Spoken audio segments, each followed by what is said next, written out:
To always get the latest Game Tea, do not forget to follow us on social media. You can find us on Facebook at The Game Tea Podcast, and you can find us on Twitter at Game Tea Podcast X. We post memes, gaming news, retweet friends of the pod, and of course let you know when new episodes are available for your listening pleasure.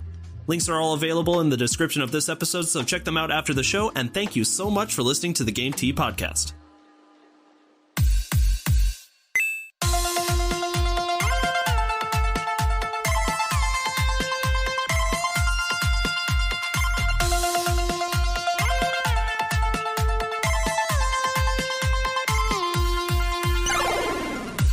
Hello, everybody, and welcome to another episode of the Game Tea Podcast. My name is JP. I'm Zach. And I'm Czar. All right, boys, welcome to day 2 of recording in the new studio. How are we feeling? I'm looking at your face. Yeah, it's pretty atrocious. And how does that feel? Good. Good. What, really? Good. I like you. I don't think I'm as ugly as I make myself out. See, JP, you're cute. You're cute. We all knew it. I remember I was in the car with my friend one time, and I was like, I'm ugly. And he was like, you're not ugly. And I'm like, look, I don't think I'm ugly. I just think I'm ugly. And he was like, yeah, that makes sense. Okay. And he was like, yeah, okay, I'll give you that. Okay, that checks out. That checks out. I think JP just sets the bar low, so he gets those compliments. You know? It works really well, yeah. Just fishing. No, honey, I like your curly hair. Oh, Beautiful brown eyes.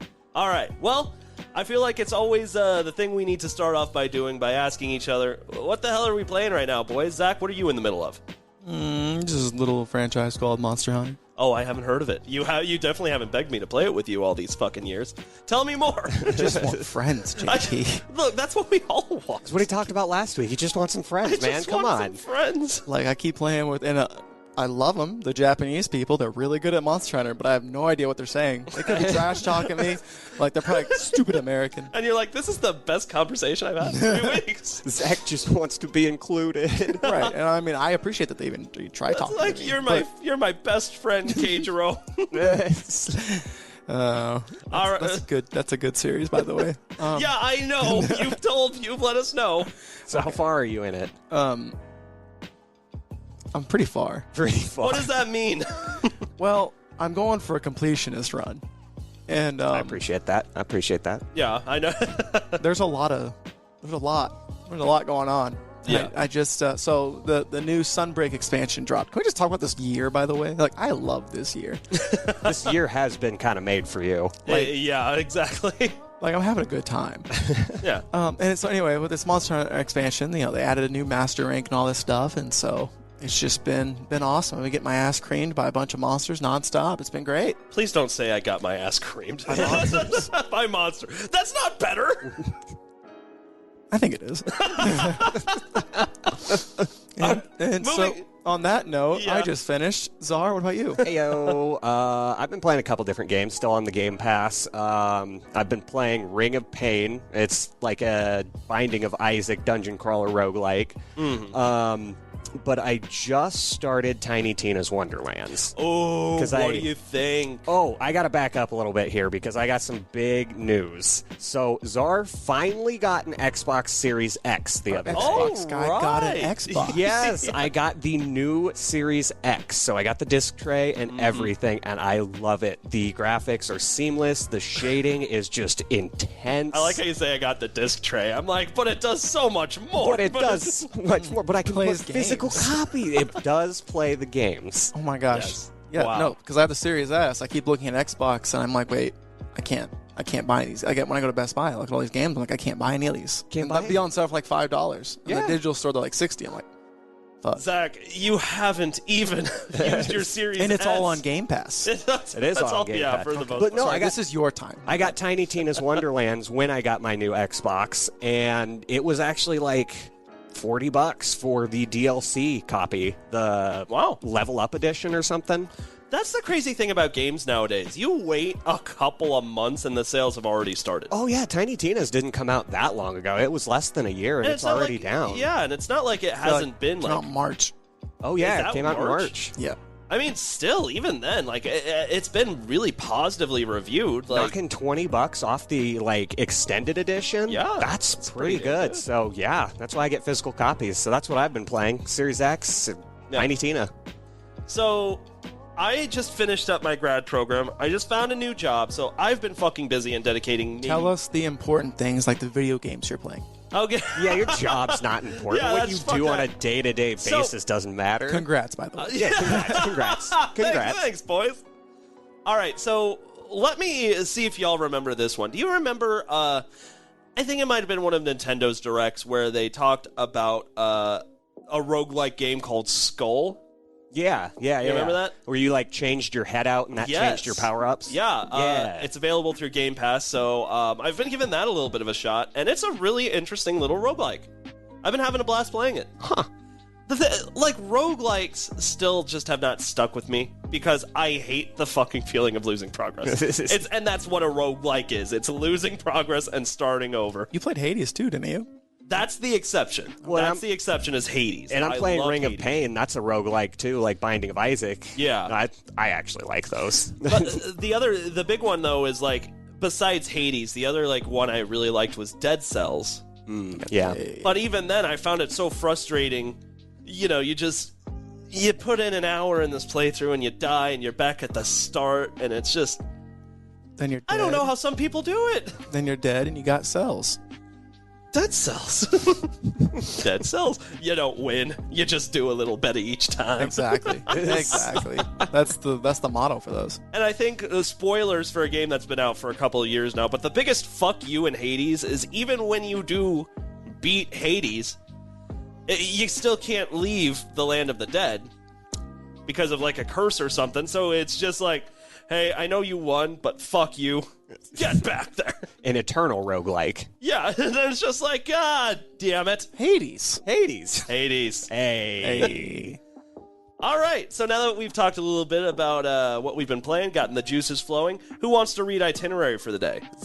Zach, you've got a big day ahead of you. Do we even need to read the itinerary, or can we just let Zach start talking? Yes.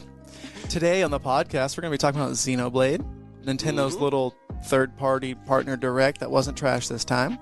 And then maybe like little quick tidbits from the I shouldn't say the Resident Evil showcase, the Capcom showcase. Okay, we know what that showcase was all about, though.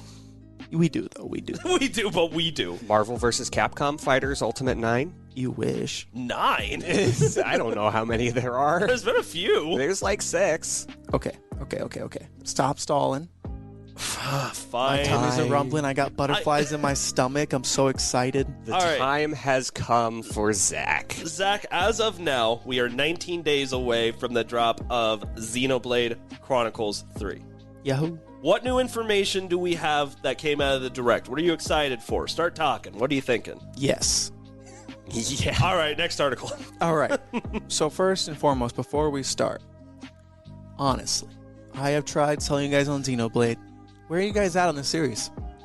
I've not even purchased one. Did I give you a copy? No. You gave me a copy. And I gave Peaches a copy? Is that what you did? You gave me and Peaches a... Did Yeah. you mail Peaches a copy? I think you did. Of Xenoblade? I feel like he was here when that happened. Anyway, keep going. Sorry. Okay, so I've not played Xenoblade 2. I do own it. Yes. Xenoblade 1, I'm about 30-ish hours in. Okay. All right. That's how I know what a couple of jokers. It's Ryan. It's Ryan time. The new It's Morbin time. Well, technically, it preceded Morbin time, but anyway. Okay. I know. Okay, fair enough. All right, so what new info did we get? What's on your mind? Before we get into this, guys, we're technically already in it, but like, someone described this as, and I thought it was kind of funny, just knowing how it all originated.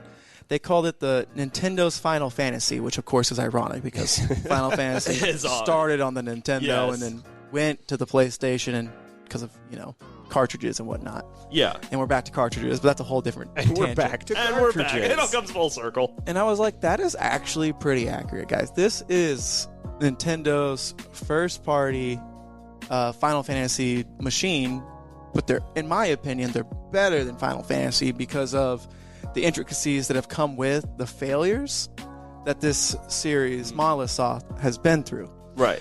So I go to sleep watching YouTube videos. And so I know That's a lot about probably why it's all in Monolith your Soft. head. You're just going. It's just all being in there subconsciously, just being beamed into your head. Ironically enough, Monolith started under Final Fantasy. Oh, okay. I'm gonna totally butcher his name, and I got like them all in my head, but I think it's like something Takahashi. He's an amazing person because of like how he like approached this. So he made the game Xenogears for the PlayStation, and this was like this guy, you know, like Final Fantasy, like you feel like they kind of just make it up as they go. Yeah. Yeah. Yes. When they made Xenogears, he had 6 games planned. Oh shit. Really? Wow. This guy is an architect. Like, he has this whole thing thought out. He was like, this is what we're going to do. But Square was like, nah, you have to finish this in 2 years. Damn. And so he's like, first time.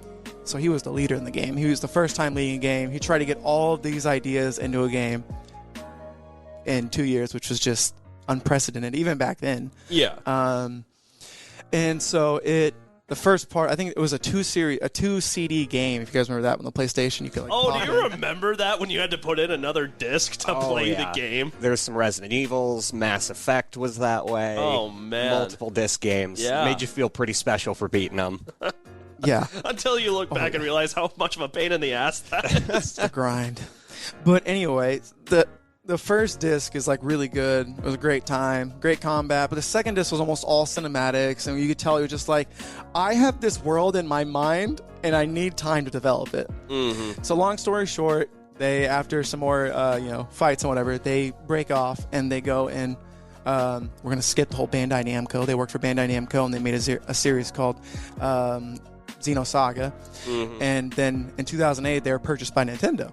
Yeah. And Monolith Soft has created many worlds for Nintendo and kind of opened up a lot of goodwill. They've worked on Animal Crossing, Splatoon, Breath of the Wild. They were part of the development of the world for Breath of the Wild. Huh. And there's like so many games. Like if you name a first-party Nintendo game and it's like big, it was probably them. Yeah. And so he's gotten, Takahashi and his team have gotten time to develop that original. I mean, I'm sure he's like made like changes to it, but he's had this grand vision. And after playing Xenoblade 1, Xenoblade 2, and Xenoblade 2's like prequel, Torn to the Golden Country, I can see this all like starting to come together. Yeah. And so I'm saying all this to say like Xenoblade 3 is going to be its own Final Fantasy-like game.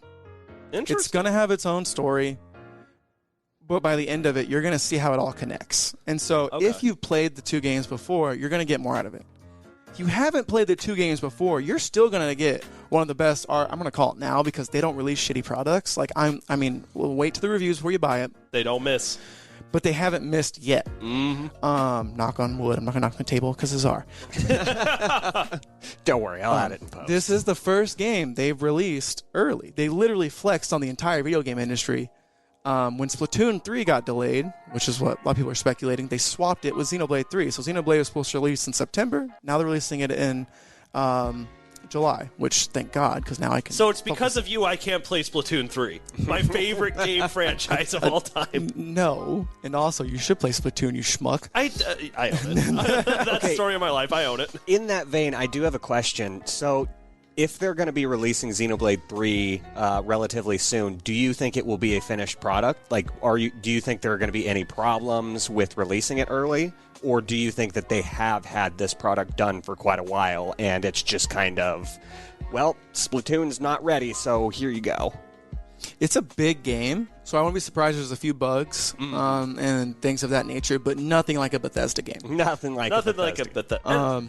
And kind of what Zach was just talking about, like, I think the great thing about the fact that these games have been storyboarded ahead of time, that's where a lot of the production comes in early production. Is just like, oh man, we bit off a lot more than we could chew with the story. What the fuck do we do now? Xenoblade doesn't have that problem because they've been working on it for so long. They know exactly where it's going, you know? So it's just really time to make the game look good and just execute. And really. In that vein, I had another question. So you said that the Takahashi guy had like 6 games planned out, and we've had Xenogears and like 3 Xenoblades. And 3 XenoSaga games. And 3 XenoSaga games. So where are we on that timeline? Are we still following his initial vision? I think, and so the timeline, like, that was like his ideas in the 90s. And that's why I'm like letting you know, like, this isn't like Final Fantasy. Like, this has been storyboarded and thought out. However, like, I think he's rethought it through. Like, he failed with Xenogears. He said that himself. He's like, I did not do a good enough job. And so he went back to the cutting board, and he's just done so many like cool things since. And so like I don't think we have a 6-game structure anymore. In fact, I wouldn't be surprised if this third one kind of wraps up the Xenoblade quotes series. But if it doesn't, I'm excited because it's like seriously, like just love it. Like this is like those stories that you just want to just like, it's like a book. You just want to keep going back to every now and then. It's just so good. You get transported into this world. So that's actually something really interesting is you're looking at the writing on the walls and you think that this will be the last Xenoblade? No and yes. I mean, like, I don't know. I kind of do, just because trilogies make so much sense. But I mean, I'm totally fine if it keeps going. I mean, let's That's just totally a hunch. There's no science behind this. We'll break it down into this. Do you think that if we get another Xenoblade after this, is it going to be a main title or a spinoff? Or even a prequel. Or even a prequel. Or even yeah. They already have kind of a spin-off series. It's the X that was on the Wii, Xenoblade Chronicles X. I can't remember if there's definitely Chronicles X. I've seen that. And that is more of an open world with side missions to kind of get your story, but like the world is the main thing. You just kind of want to go exploring, and there's a lot of ideas to Breath of the Wild, and it came out like 2 years before Breath of the Wild, and I'm telling you guys, if you liked Breath of the Wild, there's no reason you wouldn't like this freaking series. And that so was that was a side at series. me, wasn't it? Directly trying to shoot you in the face right now. I own the games. I don't know. Listeners could infer from that. Right. And so, like, and that one's all about like mechs and sci-fi and alien worlds, whereas these are they still have those tidbits, but it's more focused on the story. So, for the next section, I want to ask directly about the Xenoblade Direct. So, first of all, what did we get out of this Direct that we specifically did not know about the game before, if anything? Or was it just kind of more like showing off how great this game is going to look? I mean, it was, yes. Yeah. So, Xenoblade Chronicles 3 is a game that's coming out on July 29th, 2022. Yeah. And we got to learn more about the story and the world. And so this takes place on Ionius, and it's kind of ironic because if you played Xenoblade Chronicles, I guess it's not ironic, it's because it's planned. Xenoblade Chronicles 1 and Xenoblade Chronicles 1, there was the Mechonis and there was the Bionis, and now we have Xenoblade Chronicles 3, the Ionis. I feel like I'm going to say it wrong now. Like, it sounds so easy, and then you like say it out loud, and you're like, wait a second. These words are dumb. And so right there's the connection with the first Xenoblade. There's colonies again, like in the first Xenoblade.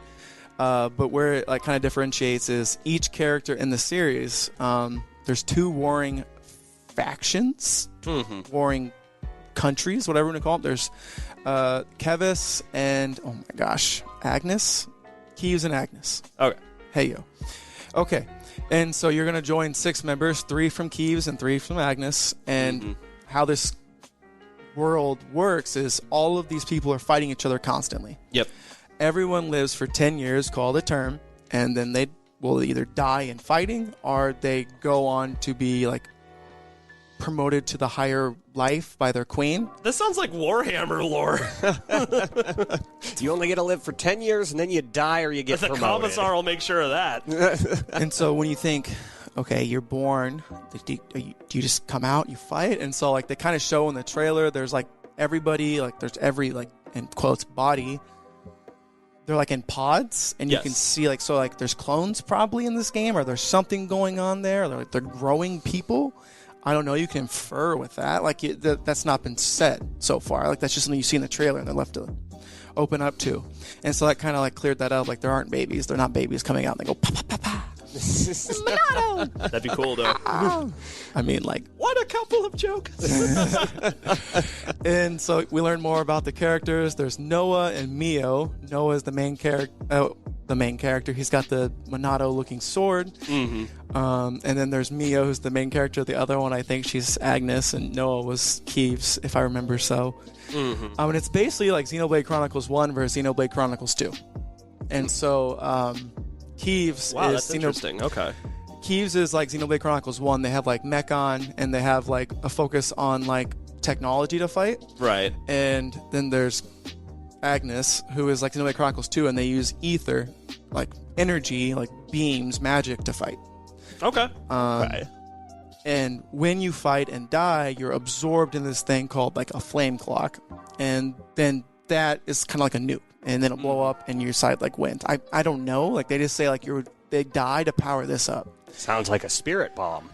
It's a very morbid spirit A bomb. morbid spirit bomb.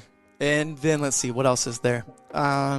And so it's just a giant world. It's beautiful. It's got all these like serene settings, and it's gonna be one of the most beautiful games on the Switch. Like you're gonna explore all these different locales, and yeah, it's gonna be cool. You're gonna want that OLED. Oh yeah, the OLED is gonna. That OLED screen will make Xenoblade look mighty pretty. Oh yeah. All right, so I've got 2 more questions I wanted to use to kind of wrap this up. Number one. Wrap it up. We just started. What else did you want to talk about before we get into it? Honey, so much. So keep going. so Give me your much. questions. All right, so number one, and it actually goes off to something that Czar just said. Let's talk about that July 29th release date. Now, I think that took literally everybody by shock when we found out that this game was going to be released so goddamn soon, right? Do you have any reservations about that? Or does everything that we've kind of talked about today make you feel better about that release date that's a lot sooner than we thought? I think this is just like, I think Molotow's pretty like on top of it. I think they're working on a new IP right now. And I think they're really good at sectioning their teams off. Like they've got like 2 different branches now. They've been expanding and growing. I think they're just really good at their jobs, man. Like I think they just know what they're doing. Like I said, like it's not like, at least like I don't want to crap on Final Fantasy. Final Fantasy is an amazing series. It's what you want an RPG to be like because that's what it's known for. Dude, there's plenty of criticisms you can make about Final Fantasy though. It's Square Enix. Come on now. Or anything that Square Enix does, really. And I say that as a guy that loves Square Enix games, but come the fuck on. And so, I mean, we're gonna have to play it to answer that question. To be totally like honest and frank with you. Yes. But in watching the direct, this kind of answers your question from earlier. We saw things that were in previous Xenoblade games that they've iterated on. They've acknowledged there were issues and they fixed it. Like the gem crafting system was super convoluted and complicated when all it's supposed to do is buff your gear. They've streamlined that now to where it seems a whole lot like just looking at the like. If I would have saw gem crafting in Xenoblade Chronicles 1 like as a direct, I would have been so confused. But when I looked at this gem crafting, it was like you make this, you do more damage. And I'm like, fuck yeah, they get it. That checks out. Yeah. That checks out. And Xenoblade Chronicles 2, everyone was like able to eat food, and they would have effects like plus 6% party gauge, plus 5% max HP health barrier, plus 5% more. Okay, so real buffs that come with these things that you do. Right, and like it's cool, and like there's so much choice, and like it's just when you're just getting into the series, it's overwhelming. You know what I mean? Yeah, for sure. Whereas here, they're like, okay, when you eat food, 10% more gold, 20% more experience, 5% more damage done. Like they're doing more obvious stuff like that, to where your choices still matter, but it's not as overwhelming. And I wouldn't be surprised if it gets deeper later, but that's how they're starting off. I actually appreciate just like, I think it's really cool that Xenoblade did their best to make buffs that are like kind of out of the norm of other like, you know, plus experience or, you know, plus more gold or treasure, whatever it fucking is, right? But at the same time, like, I do like that players have more choice in how they want to like, maybe their immediate concern really is on experience, right? So, like, as much as it's cool that Xenoblade wants to, like, offer you buffs that are outside of the normal realm of JRPG buffs, right? I think offering just those generic buffs have its place, right? Absolutely. And there's never anything wrong with allowing players to have more freedom in choosing how they want to play the game. And if you want to skip the buffs, you can. You're just making the game harder for yourself, which is fine. Some people enjoy that. Which is, funnily enough, I remember when I was playing Breath of the Wild, which you did compare this game to, I hardly used any of the fucking food buffs. Oh, I was all over the food. Were you? If I wasn't exploring, I was spending the rest of my time cooking perfect meals to get ready to explore again. Mm-hmm. I relied heavily on the food in Breath of the Wild. And to piggyback off of you, exploration is huge in this game. Like, all the Xenoblade systems, they're really good at all being connected. Yeah. And when you do everything in the game, if you're a completionist, you're gonna be powerful, and like you can turn it down to like, so like, you know, when you do side quests, like you get really overpowered and then everything becomes a joke. Yep. Okay, so they make it so you can level down, so that way you're never like totally bored in the story, unless you want to be OP. You can choose to be OP. And so that's kind of neat. But you can go and explore the world, and you get experience for that, you get buffs for that, you get special gear for that, and then it helps you fast travel and get places farther. And plus you get like some of the most gorgeous shit ever, and you get to fight like stuff that you wouldn't think of, like a huge like random boss or whatever, you know what I mean? Like it's just really really cool how that all goes together. So another question that I have for you, Zach, you have so much passion for Xenoblade as a series, as a game. You see the work. You've even compared it to games that are just, you know, us in the Western side of gaming fucking love, like The Legend of Zelda Breath of the Wild. And yet, for the American market, this game is just not nearly as popular as it is in Japan, despite all of these different aspects. Why do you think that is? Funnily enough, Xenoblade Chronicles is actually pretty well popular between all of them. I think there's just a stigma still in the West with JRPGs. And thankfully, like Persona and Final Fantasy are kind of crushing that because the Persona has become more mainstream. And I think to a lesser extent, Xenoblade has become like more mainstream. Like I went to a Smash tournament yesterday, and there was a few people who like were talking about Xenoblade. Any Shulk players? You know, I didn't see any Shulk players this time. I saw some Mithra and Pyra players, but she's also kind of OP, so... She really fucking is, which we'll talk about how OP she is, actually, but... yeah, she's pretty good. Yeah, she really fucking is, which is just like... You know, you're so lucky that I got Sora at the end of the whole Smash saga, or else I'd be complaining about that all the fucking time. I got Banjo-Kazooie. You did got... Yeah, you were... Hell, you were happy. I mean, technically you got Shulk, but when it comes to Smash character representation, you got the luckiest because you got Banjo. Wasn't Banjo like number 3? Yeah, Banjo was in the first fighter pack. Yeah. And it was like number 3 on the DLC chart. And he's so cool and unique. Like, yeah, love that Wonder Wing. Yeah. Although I never thought for a second I wasn't going to get Sora. I knew it. I knew it in my jellies. You just felt it in your heart. Yeah. I don't know. You were pretty depressed that last week. You're like, what if it's not? What if it's not? I swear to God, do you remember in the Smash trailer where Mario grabs the flame? I swear to God, for a second, I thought it was a Dark Souls character. I would have been so fucking mad, but nope.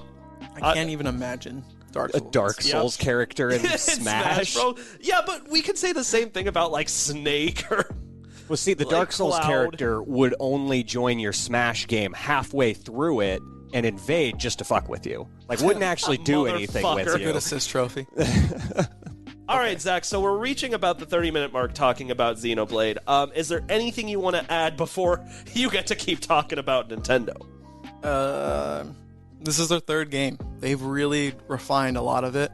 You can tell there's things from Xenoblade 1, Xenoblade X, Xenoblade 2 that they've taken and put in there.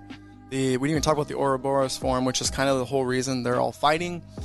Basically, those 6 main characters can like fuse together and become these like super robots. And in Xenoblade Chronicles X, you got to be like a giant Skell. It's a Gundam. And like are cool. And one of the things is like you would get out of your Gundam towards the end of the game because they didn't scale as well. They didn't get as strong. And in this game, they made it so, okay, hey, these Ouroboros forms have like talent trees and stuff, so they get stronger too. And so there's just a lot of like things they've done to make this the most thought out and best game it can be. I guarantee it's going to be a top 5 Switch game. Guarantee it. I hope so, man. They're putting the TLC in, you know.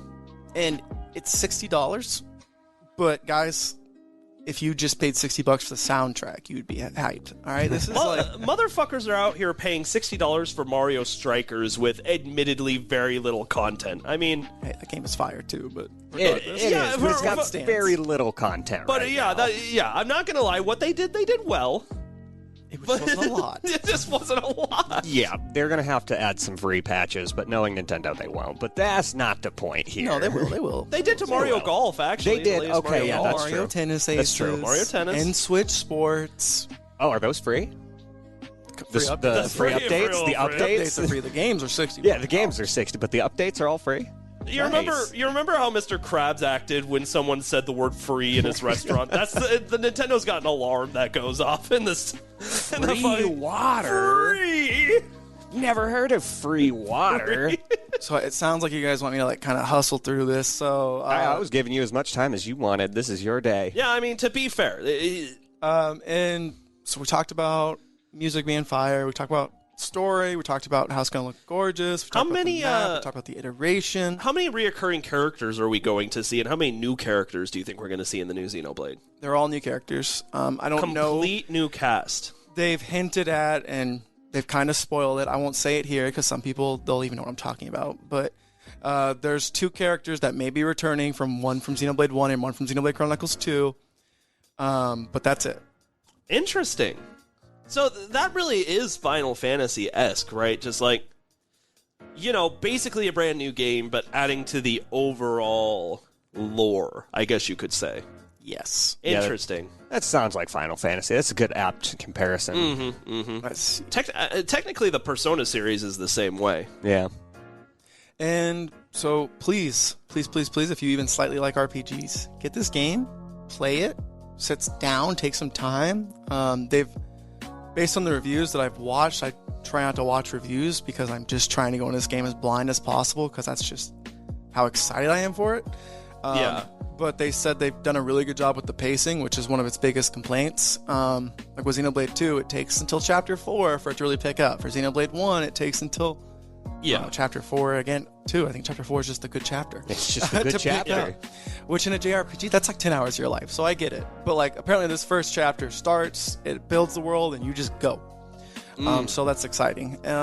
They did talk about DLC and Amiibo. Some people kind of get a red flag when they see DLC, and totally understand. The game's not out yet, but there's $30 DLC. And you're probably thinking $30. Just so you know, when I bought the $30 DLC for Xenoblade Chronicles 2, Probably pretty expansive. I got Torn of the Golden Country, which was almost an entirely new game. And it was like a 12-hour, 20-hour adventure if you want to complete it. So, like, I mean, like, when you're paying $30, you're going to get your contents. And plus, on the cover art, they have the Monado. They have the Rex and Pyra sword, the Aegis. And then they have Noah's sword in the middle. So, like, it's going to be sick. I think the times people really get nervous about hearing DLC or anything like that, it usually comes from Nintendo, right? Because it's like, the $60 price tag they put on new games already usually has questionable value, right?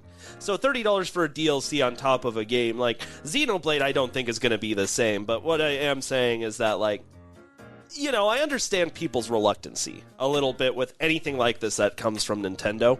But it is so unbelievably clear from everything you've said today that they've put the TLC in with Xenoblade, right? In fact, I don't know, besides like their other big hitters like, Zelda or Mario, if they've put more TLC into a franchise than they have Xenoblade, right? Like, have they done this for Bayonetta? Like, Bayonetta 3 is coming out sometime. Sometime. What about Metroid 4? It's coming out sometime. Oh, it's coming. All right, George R.R. Tolkien. George R.R. Tolkien. They got at least a few decades before they can be compared to him, okay? Oh, it's coming. Hey, and also, Final Fantasy 7? Use right. Okay. All right, it happens. I'm a moderate Final Fantasy fan. Like, Breath of the Wild 2? Oh, I'm waiting. I want it That so. was not as bad as Prime. I want it so fucking badly, guys. Well, I have no idea when that one's coming. Oh my god. March 3rd, guys. It's going to be perfect. All right, Zach. How do you feel? Well, also, there's Amiibo functionality. Oh, how could we talk? How could we miss the Amiibos? When you scan your Shulk Amiibo, you get a little replica Monado, and it looks all cool. Ayy. I think some people complain that the Amiibos don't really have that much value that they add to the game. I think they do exactly what they're supposed to, right? Just a little extra something, a little extra fun, because mostly the Amiibo is just for the statue of It's favorite nice Nintendo little characters. Yeah, I get Amiibos as collectibles and like mini figurines. The fact that they can, integrate into my games is just kind of a bonus. Yeah, it really is cool. Like, I think they do enough with those things. And also, you get to be on a boat I like boats. in Xenoblade, so I'm on a boat, and All right, I'm Zach, going fast, and here is my... I'm not done with my song. Hey, look, a I'm sorry. dolphin! So, Zach, you asked us to make you two promises earlier, that we were going to buy the game and that we were going to play this game. Well, Zach, I'm making the promise to you right now. I will buy the game. That works. I will buy the game. I will buy the game. Czar. I will watch JP buy the game. Czar's going to lose some fingers. No, I totally do have interest in this. I do have a vested interest, and if maybe Nintendo knocks it down in price, I'll pick it up. Not Xenoblade, bud. Xenoblade Chronicles 2 Physical Edition is going for like $80 right now. Oh my actually- god, it went up! It went up. Wow. Well, fuck me for ever wanting a physical copy. Xenoblade Chronicles Definitive Edition is like $40. If you find it, you take that shit, all right? That's You all I'm take saying. that shit. You're literally stupid not to... No, I'm just kidding. It's gaining value. That's why I think physical gaming collections should never be as much about the games as like the accessories and the consoles themselves. That's just my... That's just... And plus, like, every time you move, Czar, how much do you look forward to taking down every fucking game and putting it back up? I've seen your collection. Oh, God, It's I impressive. don't want to move. Yeah. It's bad. You have an impressive amount of physical copies of games. I'm willing to admit that. But moving... Yeah, it seems like every time I move, one or two games gets broken. Yep. And it's just, it kills you a little bit every time. It does. Watching the case break, you see the green plastic on the ground, and you're like, I'm never going to be able to close this case again. Okay. Xenoblade Chronicles 3, all of us are buying it day one. That's my promise to you. Day one. Day one. It comes out July 29th. It's going to be worth it. It's going to be Game of the Year. Probably not, but it's going to be a great game. Dude, actually... Well, I don't know. There's word that God of War might be coming out at the end of this year. We'll see if that holds true, but They had a release date. Xenoblade honestly doesn't have a ton of competition. If that does not hold up, like, I could see this being a contender for Game of the Year. I think Elden Ring's got it short up, but yeah. I forgot about Elden Ring. Tiny Tina's out there, too. I don't know if Tiny Tina will win, but... I think it'll be, like, in there, but I don't think it'll take it. Okay, and briefly on that note, I did play a little bit of Tiny Tina. It's a Borderlands game, and I'm kind of getting tired of Borderlands games, so I don't know how well it's actually Xenoblade has nothing to do with Borderlands. So We're good. talking about me right We're now. talking about... Okay, we can go back on that. I'll save that tangent. All right, but I mean, that's it, guys. Thanks for letting me talk for 30 minutes about Xenoblade. It's going to be a great time, and if you're financially able, I recommend it. I I recommend promise to buy the game. And so, guys, now I'm going to give me the floor again, and we're going to talk about the Nintendo so Mini Partner Direct. So that came out. generous of you, Zach. How cordial. So I will shut up for a second. What were your guys' thoughts about this Direct? Because when I heard Direct Mini, I kind of panicked a little. But what about you guys? I think I've said this a million times, and I think what Nintendo does really well with these showcases is they found out through words and syntax how to cater or how to taper expectations, right? And what I mean by that is if you think about like the PlayStation State of Plays, they just call it a straight up state of play no matter how long or how much content they actually plan on putting in the showcase or who that content's coming from. And because of that, fans don't know what the fuck to expect. And then they get really disappointed, or maybe they really undershot it, but I'm going to be honest, usually it's disappointment. Nintendo is really good about being like, hey, this isn't a full direct, this is a mini showcase, right? And not only a mini showcase, a mini partner showcase. So not only is this a very small showcase, but also these are all third-party developers. That games are coming to the Switch soon, right? Mm-hmm. That being said, I think they did a bunch of really cool stuff in this direct, right? Because my expectations were kind of in the blah category. Like, they did a lot of cool stuff, I thought. And when you hear, like, these third-party Nintendo Directs, you think we're going to see things like Ollie Ollie World or, like, Realm of Light, just really small indie games that we've never heard, never even seen of.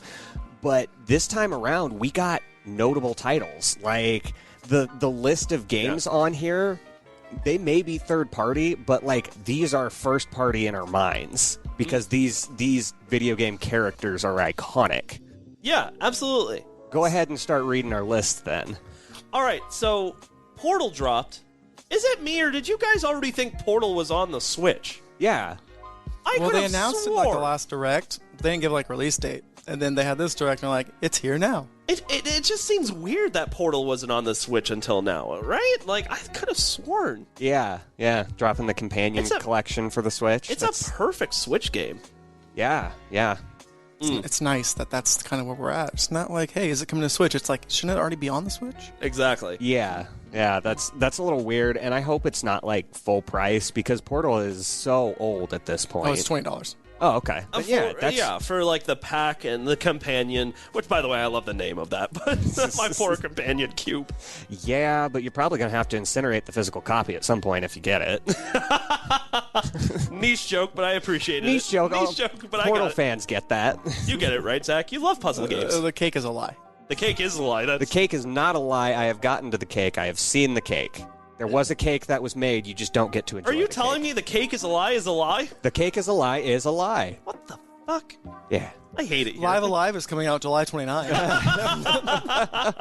Wait, Live Alive? They Live Alive. Live Live Alive. Alive. That's yes. That is one of, like, if it wasn't for Xenoblade, that would be up there for my, like, one of my most excited. I think it literally comes out a week before Xenoblade, July 22nd. Thank God Peaches isn't here because it looks just like Octopath. Yeah, it's, what is it, 7 characters? Something Yeah, like that? it's like this is Octopath, baby. 7 different time periods, and then they even released a demo for it. And it's not a full price game. It's like $49.99, which is still kind of on the pricier side. But it looks really good. It's got like that Octopath Traveler art set. It's that HD remastered. Yeah. And it's kind of I played the demo and it was weird. I didn't know if I was supposed to be fighting things because I played as like the ninja guy. And I was like, it's like you killed 2 people. And I was like, is that bad? Is that a bad thing? Am I in trouble? And it never told me. I was like, I'm going to keep going. And I was getting levels up, so I was like, I feel like I'm supposed to kill them. But then it was like, you've killed 10 people. I was like, oh my God. You gain 10 love. Oh, shut up. And so that is an Undertale joke. That's an Undertale joke, which I appreciate because I love Undertale. yes, I love Undertale yes. a lot. It's one of my favorites. So, are you guys excited for Live Alive? What do you guys think? No. Yeah, no. I'm going to be real with you, Chief. Not that interested. It's not that I don't think it looks good. It's just that, like, I didn't even finish Octopath because I got bored. It's like, the thing that draws me to games like this is the art style. And I think it looks amazing. Just that when like, I guess the allure of that wears off, all you're left with is an okay story. And look, I don't know for sure. Don't swag your head at me. Look, I don't know if that's the case for Live Alive, but I have a problem where, like, my attention span with any sort of media that I engage with is very low, no matter how much I'm enjoying it, right? For example, like, the first Xenoblade. Like, it's not that I wasn't having fun playing it. I just got bored. Which I guess does mean I wasn't having fun playing it anymore, in hindsight, but That checks out. what I'm trying to say is it's not that I didn't acknowledge that the story was cool or that the world looked good or that the characters were interesting. I was just ready for something else. And unfortunately with Live Alive, I think it's one of those games where I don't even want to invest the time because I could see that being a problem for me. That being said, there's nothing that came out of the showcase that people are more excited for, in my opinion, than Live Alive. There's one thing I'm pretty excited for. I'm going to shut up for a little bit. I know. I think I know what it is, too. It's got my name next to it, so I think you know. But hey, so Live Alive, not excited for that. What's something that stuck out to you from the partner showcase? Oh, am I glad you asked? I know. This is a good question for JP. Oh. Because finally the time has come. The very first video game I ever beat was Pac-Man World 2 on the PlayStation 2. It was an outstanding game that honestly I kind of hold in like rose-tinted glasses because I went back and played it, and it's fun. It's still fun, but it's not amazing. But, you know, it does have that nostalgia for me. Well, Nintendo, who actually threw me a fucking bone for once, They've listened. they came out with the Pac-Man Repack game, which is basically a remake of Pac-Man number 1, or Pac-Man World 1 for the PlayStation 1. I know, that's a lot. And it's coming out for $30, and that's exactly what it is. It's a remake of the first Pac-Man World game. Now, I'm going to be real with you. I own the PlayStation 1 version of this game, and I think the game is okay. Right? So, I'm really excited for the remake, but not specifically for the game, but because this now throws open the door for World 2 to be on the Switch at some point. And that's what I'm really excited for. World 2 was pretty good. dude, it was amazing. And what's funny is Pac-Man World 1 and Pac-Man World 3 sucked fucking eggs. They were not great. The first one, they were just testing the waters. But Pac-Man World 2, dude, they hit it. Well-polished gem, it really was. It slaps. It does slap. do. It's fucking amazing. I love that game. It's not super challenging, but 3D Pac-Man and the worlds were all so cool and unique and fun. The interaction with all the characters, going from an arcade cabinet where the ghost chases you, and Pac-Man and Ms. Pac-Man have never actually met in that arcade cabinet. It's really cool seeing all of these characters come together into an actual world. Ooh, and do you remember in World 2, then you'd get the little arcade in the Pac Village where you could play old Namco games? Yeah, you just set up all the arcade cabinets in your village, play classic Pac-Man. That is one of the best rewards I've ever seen for collectibles, because those tokens are hidden throughout every single world and every single level, and collecting more of them, you unlock more of those Namco games in the arcade. That's one of the best rewards for collectibles I've ever fucking seen in a video game. And that's how collectibles should be. You should use those collectibles to earn more gameplay. Yeah, that is how you do collectibles.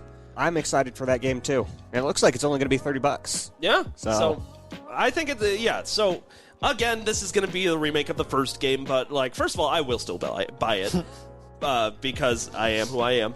But the reason I'm more excited is because I think it's really going to throw open the door for Pac-Man World 2, and hell, maybe even Pac-Man World 3 actually came out for the DS, so that might still be in its retro era phase where I don't.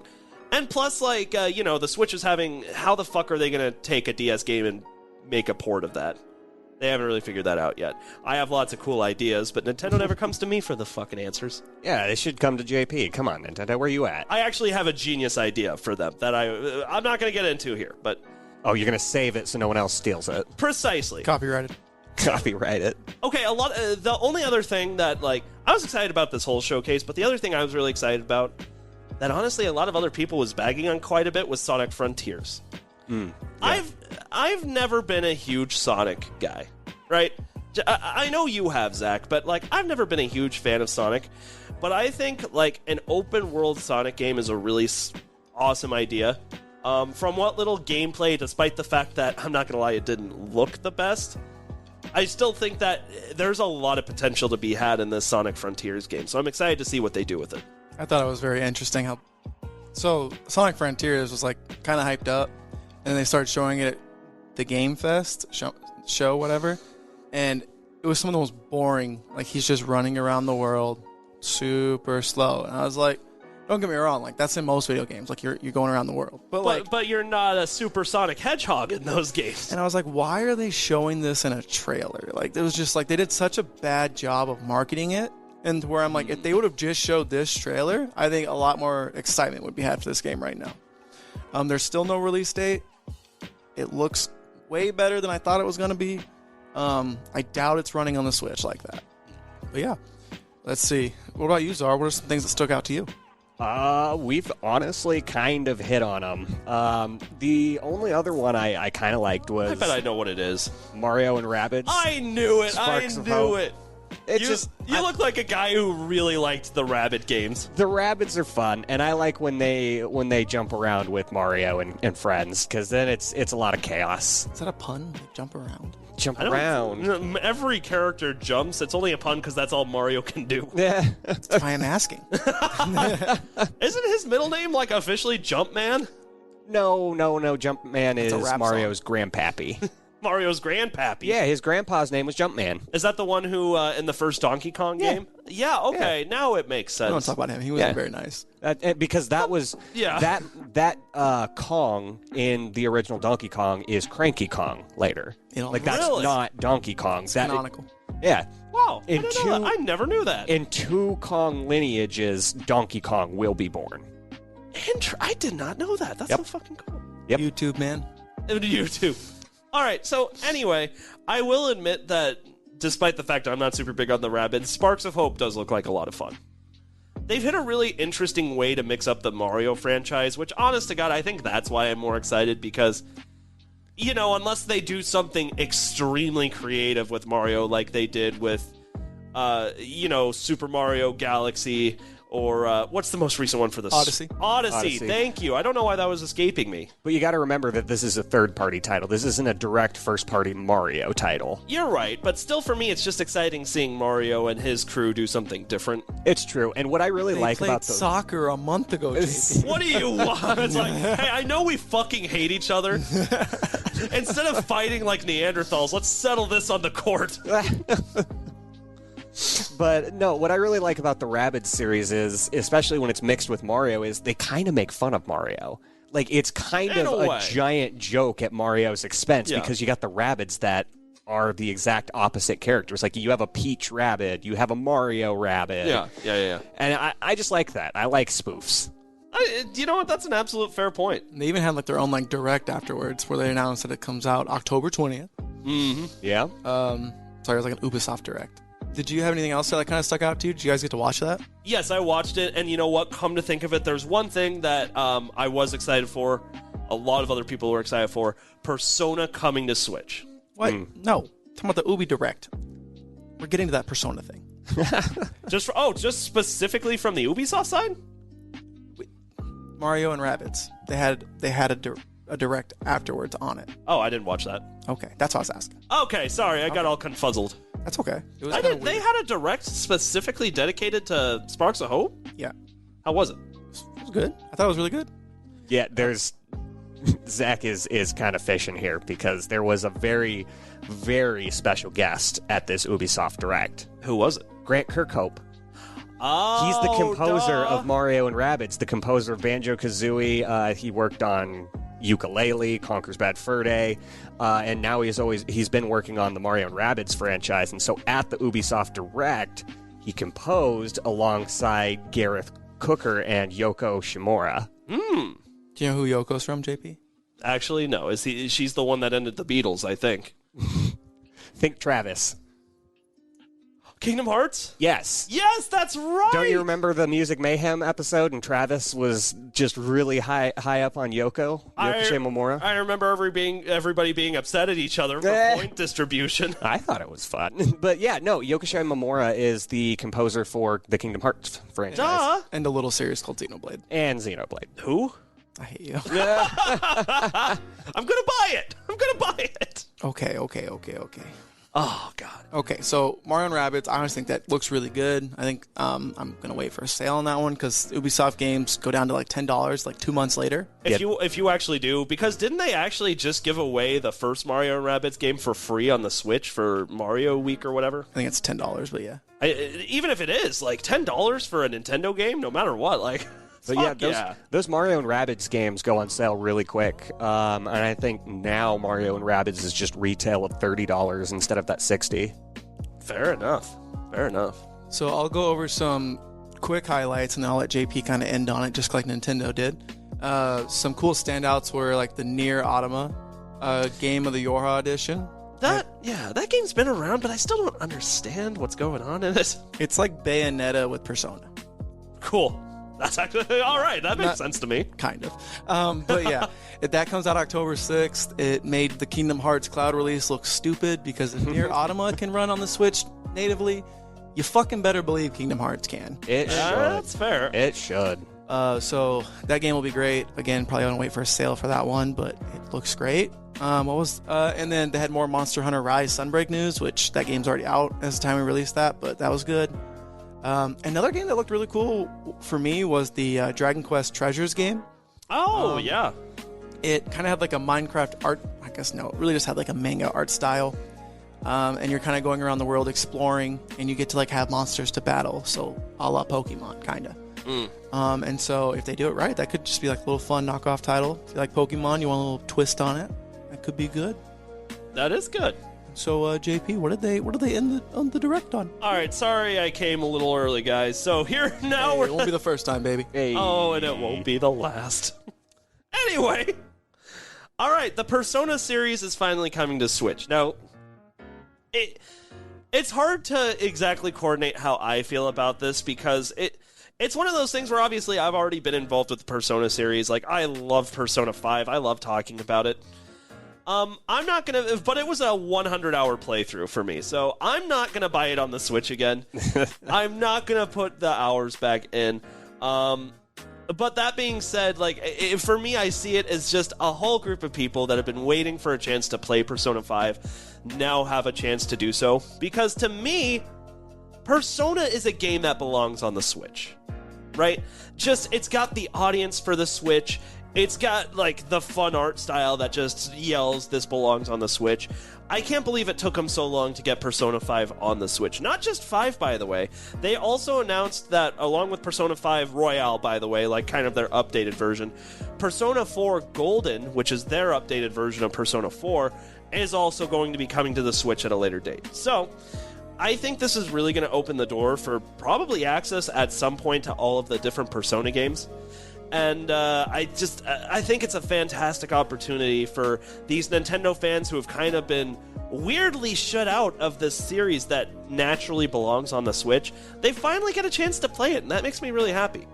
Hey, that's me. That is you. You've owned everything, though, so you don't have an excuse why you haven't played Persona 5. What makes it special is that you're like, you know, this normal high school kid going through life by day, and by night, you're going into people's subconscious to fight. Inceptioning. Yeah, basically. It's hard to explain what's going on in fucking Persona 5, but it's cool.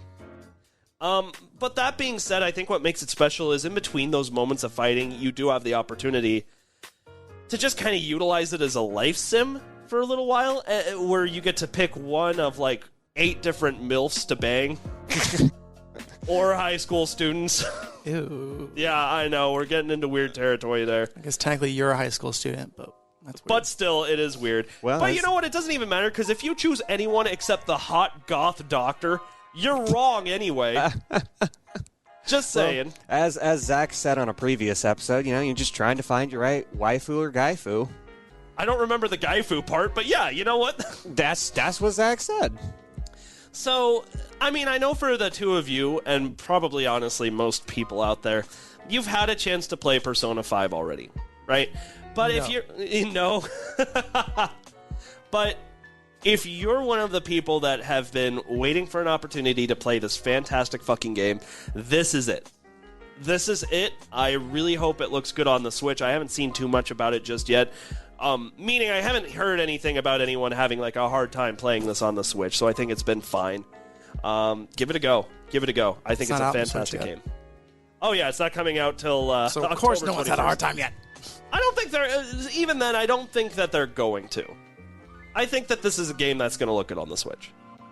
Because it doesn't require a lot of graphics fidelity. But to be honest with you. But Oh, JP said fidelity. I said fidelity. Walls. Right? Okay. And so, that is it. Yeah. Yeah, that is it for Nintendo Showcase. Only thing we have left to do is talk a little bit of Capcom. And they haven't really offered up a whole lot of anything outside of just a little bit more of what's going on with Resident Evil. So, Czar, this is your wheelhouse. What's going on? Yeah, so we have some Resident Evil news coming up for us, and it looks like these games will be upgraded and optimized for the next-gen systems on October 28th. Cool. We also have a DLC mission coming for Village called Shadow of Rose, which apparently is about Ethan's daughter. Oh, cool. Who is, in quote, not normal. Yeah, you fucking think. Hey, listen, I'm just saying, as PC people, okay, that's what they said in the trailer. That's all I know. All right, I don't know her story. She's just not normal. Okay, well, I'll tell you what her first fucking problem is. Her father is Ethan. For starters. Well, I have played all of Resident Evil Village, and I will say that, yes, his daughter is not normal, and after the game is still not normal, and I won't spoil anything, but that should be a pretty good DLC mission to wrap some Look, that's loose ends up. That's all fucking great and all, but with this expansion, Lady Dimitrescu better come to my house. She did. Get and to play crush as me with her. her thighs. I mean... That's all I want. It's kind of a weird request, but you do you, boo-boo. You will Are die you by that kink thigh. shaming me? Die by the thigh. Yeah, a little. A little. It hurts you. Die by the thigh. Come on. Anywho, we got some Resident Evil 4 news too, and there's going to be a reimagining of Resident Evil 4, preserving what keeps it special while updating it with modern flourishes. What exactly does that mean? Better shading, probably. Yeah, that's usually it. And that is coming on March 24th of 2023 for PC, PlayStation 5, and Xbox Series. Okay. Yeah. And then after that, we got some Street Fighter 6 news, some Capcom Fighting Collection, another Capcom Arcade, Exo Primal. I don't know just yet how I feel about Exo Primal. Every little trailer they've done for it so far makes it look like it's going to be a really cool game. I like giant robo-dinos. Yeah, I think they've got the potential to make it look good. I'm hoping we don't have another, Arc situation on our hands. You know, where they hype it up, there's just not enough content, and literally zero, replay value. So everyone's like, fuck this. Hey, but Vin Diesel's in the second Arc, so that might be good. I have not cared about Vin Diesel for so long. JP doesn't care about family. Shut up! It's all about family, JP. Yeah, I fucking heard him. I watched the movie. For the family. Family. But you know what? Honestly, I think I'm projecting a little on Exo Primal. I think it's going to be good. I'm excited for that. I think Ubisoft's going to do a really good job with that, and they do those really large open-world RPG games pretty well. Speaking of large open-world RPG games, I think this last one is Zach's talking point. Guys, did you guys hear about this wonderful series called Monster Hunter? I swear to fucking God. The game you were just playing before we started recording? Well, I'm sorry. Mid-recording you sometimes. guys have to do stuff on July 4th, all right? How dare you guys have lives, all right? So they released a demo for Monster Hunter Sunbreak. Okay, what do you think? They released a new trailer for Monster Hunter Sunbreak, and Game of the Year. Game of the Year. Game of the Year. Game of the Year, huh? Hey, if Monster Hunter World can be up for Game of the Year, Monster Hunter Sunbreak can too, okay? This game is fucking fire. There's like a billion monsters, slight exaggeration. And it's just so fun. They must have quite a lot going on with Monster Hunter, because I feel like a new game or a new DLC or a new edition is perpetually in the works. Yeah. That's got to be wonderful for Monster Hunter fans. Just knowing, the next bit of content is just right around the corner. So they let you know there's free updates. There'll be an August update with some new monsters and a new arena. Fucking wonderful, man. How about that? Absolutely. If you haven't tried Monster Hunter, there's a demo. It's fun. Please play it. I need friends. I need friends. Weirdly enough, as opposed to the other games, you are not the first person to try and beg me to play Monster Hunter. Who's the first? One of my old fraternity brothers named Garrett. So, Garrett, if you're out there listening, you remember Garrett? Yeah, I remember Garrett. Yeah, I was going to say, he was always like, come on, JP. That's how he talks. I didn't know he played Monster Hunter. That's awesome. Yeah. Do you play Monster Hunter? Not yet. I'm going to buy it. I mean, yeah. Whenever I get around to it. When you guys text me, you want to play Monster Hunter? I'm going to wait till the day after you die and text you. Monster? Monster. Zach just punches through his casket. Ohio! All right. That was a Capcom. I mean, there was Street Fighter, but Street Fighter was the trailer, and you're going to punch people. Yeah. It looks good. I mean, there's nothing wrong with it. I love watching fighting game people fight over whether, Mortal Kombat or Tekken or Street Fighter is better. When honestly, I get characters confused and mixed up in all the franchises anyway. Nickelodeon All-Star Brawl. Come on. Nickelodeon All-Star Brawl. Even Smash, bro. No. Nickelodeon All-Star Brawl. You get to play as Jenny from My Life as a Teenage Robot. You get to play as Nigel Thornberry, brother. What are you doing? Nigel's not that good. Fuck you. I have to fight as, what's his face soon? Jimmy Neutron's dad. Hugh Neutron. Neutron. Jimbo. Gonna take you to the Shadow Realm, Jimbo. All right. So I think that about does it for this episode. Do we have any hot takes we want to go over? I don't think we have many quick takes. Nope, we don't have anything in the quick take list, so I think that wraps up this week's episode. Zach, He says he's gonna buy you guys all Xenoblade. I did. Every single listener. I'll have to check my benefits package at my new job. It's there it is, Xenoblade, everybody. Everybody. Everybody. That's very nice. I'm glad they added that. Zach, do you feel like satisfied. For now. For now. For today.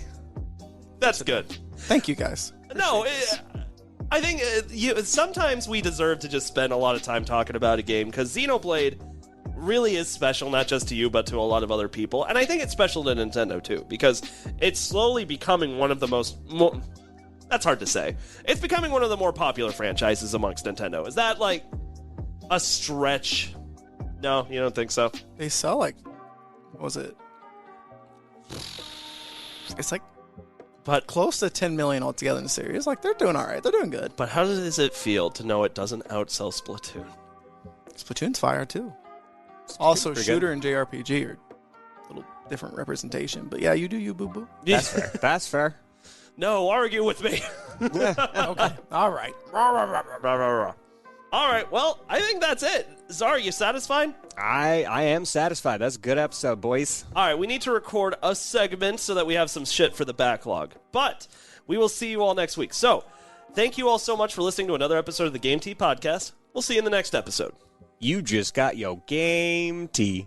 Bye.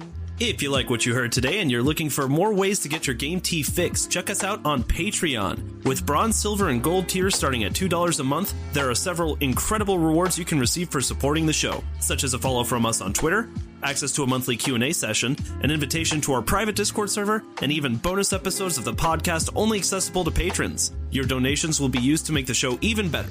The link to Patreon is in the description with our social media, so go check it out. Once again, thank you so much for listening to the Game Tea Podcast. A Huda Media Production.